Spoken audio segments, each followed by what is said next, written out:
L'opération s'inscrit dans le plan pluriannuel d'investissement de gestion patrimoniale du CEDIF.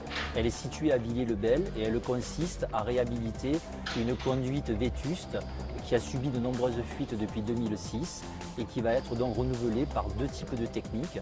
Une technique de tranchée ouverte sur environ 600 mètres et une technique dite de forage par micro-tunnelier sur environ 60 mètres.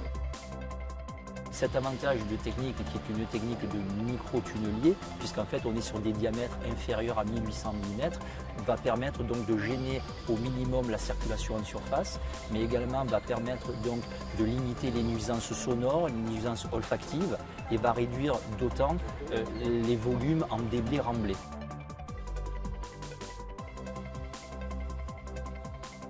Dès la phase de conception, en fait, on est associé avec le chargé d'opération en binôme. Et donc, on travaille à la définition du besoin. Ensuite, donc, il va y avoir toutes les phases d'études avec la maîtrise d'œuvre.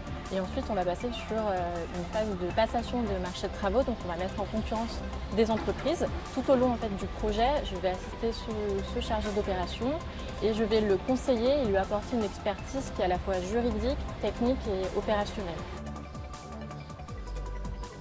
Pour éviter donc les dégradations de ce parc Jean Villard, ça serait donc de forer sur 60 mètres de longueur à environ 6 mètres de profondeur par rapport au terrain naturel.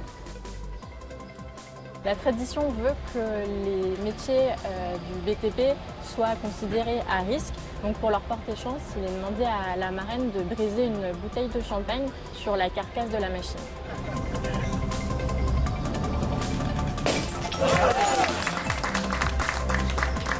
En ce qui concerne le CEDIF, nous avons donc une politique environnement assez forte, notamment au niveau des critères de sélection de nos entreprises. Et dans le cadre de notre projet, nous avons donc décidé, en lien avec la maîtrise d'œuvre Merlin, de poser un matériau qui est une fonte ductile verrouillée, qui dispose des ACS, dont les ACS sont les attestations de conformité sanitaire et qui permettent donc d'assurer une garantie de potabilité de l'eau.